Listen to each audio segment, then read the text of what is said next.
From Colorado, Ms. Boebert. Thank you, Mr. Chairman. Thank you for leading us on this topic once again, because this is such an important topic to get out to the American people. And just listening to the gentleman from Georgia speak about this being a national security crisis, that's exactly what this is. We are not a secure nation without secure borders. I live in Colorado. And my state is a border state right now. With all of the illegal aliens, we're up to 2.5 million that have been apprehended at the southern border, not including the 700,000 gotaways that went past CBP and were not apprehended, probably because they didn't want to come into contact with CBP. Who knows what kind of history they had, just like Congressman Good spoke on. We don't know who is coming across our southern border. And it's estimated that if this pace keeps up, under Biden's tenure, we will have 8 to 10 million illegal aliens in our country by the time he leaves office. This is absolutely absurd. And now what? I serve on the Budget Committee, and everyone's wanting more money right now. More money from the American taxpayer. We can't say where the money went in Afghanistan. We can't talk about the $86 billion and weaponry equipment that was left behind. The southern border has millions of dollars being spent each and every day on a border wall that is not being built. Secretary Mayorkas was here today testifying in front of this body, and he says that there's millions of dollars being spent on this wall that is not being built. And they want more money. Not to secure the southern border, though, to process and release quicker. This is not what we need to be spending the American taxpayer on. Customs and Border Patrol agents are not travel agents. Secretary Mayorkas needs to be held accountable for what is going on. And I just want to say one thing. He did mention that it's Congress's responsibility to fix what's happening at the southern border. Well, we want to do that. We want to be a part of the solution, and we want to secure our border, stop the human trafficking, stop the flow of fentanyl that is coming into our country, killing record amounts of Americans. We want this to end. We want our nation secure. That's why we have the Title 42 discharge petition to force a vote on the House floor under Speaker Pelosi's House of Representatives, where she won't voluntarily bring that up. We want to be a part of the solution. And I'm proud to be serving with you all here, speaking about this, informing the American citizens back home. Thank you, Mr. Chairman, for doing this tonight. Well, I thank the gentlelady from Colorado. And before I recognize the gentleman from Texas, Mr. Cloud, you know, Ms. Boebert talked about the wall that's not being built. Unfulfilled contracts, Mr. Speaker, unfulfilled contracts costing, as Secretary Mayorkas told us today, $72 million. $72 million to not build the border wall, to not honor the contracts that the United States has made with the contractors. $72 million, yet they're asking for more money. And Ms. Boebert also knows that even though we've contracted for more beds to deal with the influx, we actually leave them empty while we pay NGOs, non-governmental organizations, to put these people up in hotels. And I'll remind you, Mr. Speaker, that the folks that I serve, my bosses, can barely afford their groceries or their gas, but they're forced to pay for this. We'll talk about national security, because border security is national security, but I want to recognize the good gentleman from Texas, Mr. Cloud. Thank you, Chairman. This issue is so important, and thank you for putting this together, because this is a message that we need to continue to speak about. You know, being from South Texas, our district sees every week the effects of this, has for years, but you know, I've met the young women who've been abused. I've been to the ranchers who found rape trees on their properties. We see now throughout the nation the effects of the drugs that are pouring into our community. Under the Trump administration, we had actually seen a decrease in drug overdoses in our country for the first time in a long time. Now we know that fentanyl is the #1 killer of young people in our country. All this because that this administration has chosen, instead of partnering with communities to protect our border, to be the last mile delivery system for the cartels. And so whatever dollars we send them, they repurpose instead of using them for securing our border and to doing the things we've sent them to do. They retask the individuals, as has been mentioned, but they turn them into the last mile delivery system for the cartels. And so we are aiding and abetting cartels to profit hundreds of millions of dollars. Constantly, continually. And what this does is not only destabilizing for our country. We know of community members, of course, all of us, whose families have been affected by the drug epidemic in our country. We know of crime going up in cities. We know of communities burdened with hospitals and schools having to figure out what to deal with this administration who will not work with them or let them know when midnight drops are being made in their community and the like. But this also affects, I talked to a farmer today who not only do farmers deal with the migrant traffic through their crops and such, but talking about the cartel. Basically, the cartel controls everything. They have the operational control on the southern side of the border. So everything illicit and not comes across. So in the ag industry, for example, a lot of farms or a lot of cows will start in Mexico and come to a feed yard in the United States before they make it to market. Well, to cross into the United States, they are having to pay cartels a couple $1,000s to make it through their property, and that's on what we would consider the legal trade, the proper trade, not to mention the illicit drugs, the human trafficking that's going on. And we continue to allow this to happen because of the Biden administration. Now, if you think of this, if we were to ask the cartels to design a border policy for the United States, it would look very much like the border policy we have now. Because frankly, they don't want open borders. What they want is just a shred, an illusion of security so that they can continue to profit off of getting people, getting drugs into the United States of America. And so we have got to stop this as a country. We cannot continue to aid and abet cartels to do their illegal, illicit activity. We cannot continue to allow a narco state to develop on our southern border and is now working its way into our country. This is ridiculous. And when I'm trying to explain this to people back home in Texas are like, what does the Biden administration not get? What do they not get? How bad does it have to get before they understand it? And we saw it today with Secretary Mayorkas saying that we're effectively managing the border. When I have to explain to Texans that this administration simply has different goals than you do. We think border security.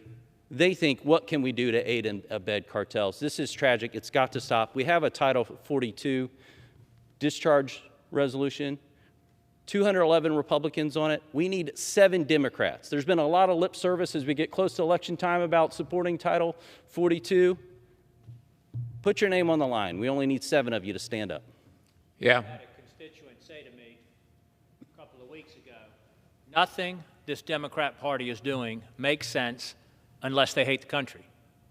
Carry these policies to its logical conclusion. As Congressman Boebert said, they're on track for 10 million illegal border crossings in this president's first and only term, I hope. 10 million apparently is not a problem. We cannot get one Democrat. You can't get one Democrat. Where are the Democrats? You want to know why they're going to lose the majority? It's because of what you just said, Congressman Cloud. Carry these policies to the logical conclusion. 10 million is not scary to them. What if it was 100 million? What if it was 1 billion? We got 7 billion people in the world that don't live in the United States. How many of them would come here if they could, which we have put out the sign, the Democrat majority in the administration? Come. Now, if you want to get to the country, come now. The border's open.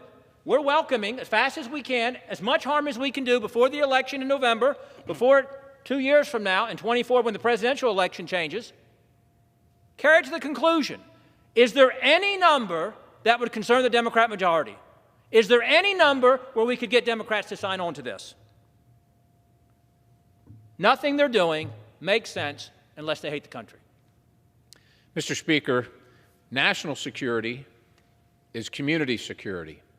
We're here to talk about the border in general, but certainly Title 42, 8,000 a day right now, but soon to be double that, maybe more than double that, 8,000 a day. So national security is community security. I was watching a report on the television of a lady in New York. I think it was in New York. She got stabbed in the neck and the face over 50 times.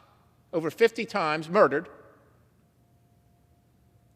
And in the press conference, the press asked for the perpetrator who they had caught, his immigration status. And law enforcement said, we're not going to get into that. Not going to get into that. There's a Texas guardsman, a young man who would be alive right now. There's a lady who was stabbed in the neck and the face 50-some times who'd be alive right now because this administration, the left, the Democrat Party, unfortunately, apparently doesn't care about border security, community security, Title 42, preserving the American dream, and safeguarding the American people. Ladies and gentlemen, Mr. Speaker, we're going to lose a great member of Congress here at the end of this session. I often affectionately refer to him as the closer, because everybody's gone from Washington, D.C., but Louis still standing there telling the country what's happening. And so I would just like to yield some time to the good gentleman from Texas, Mr. Gomer. I thank my friend, the general from Pennsylvania. This is so serious, and while Homeland Security was having a hearing with Secretary Mayorkas, we were having a hearing in our Crime, Terrorism, Homeland Security subcommittee, and we were hearing from victims of human and sex trafficking and hearing about victims of human and sex trafficking. How calloused does a person have to be to not be moved by young adults saying, my childhood was one of being constantly raped, constantly beaten, constantly forced to do terrible things. That was my childhood because I'd been sold into trafficking, human and sex trafficking. Now, one said that she had used the same visa that others had used before her, the very same visa. We're not checking visas very carefully. Homeland Security, that's their job. But another came across our southern border, and of course, our Chairman Nadler really grilled in and focused on and had him say that the number one problem he had was homophobia of people in the U.S. But as I pointed out, you're being raped constantly over and over. Doesn't sound like homophobia is your big problem. It is not having a Department of Homeland Security that is keeping the homeland secure. This can't continue. For heaven's sake, we are losing this country, and as we're losing it, it is absolutely immoral to turn a blind eye to these children that are being sex trafficked because we won't secure our border and we won't have an administration that will keep the oaths they made to defend, protect, serve this country, serve the Constitution.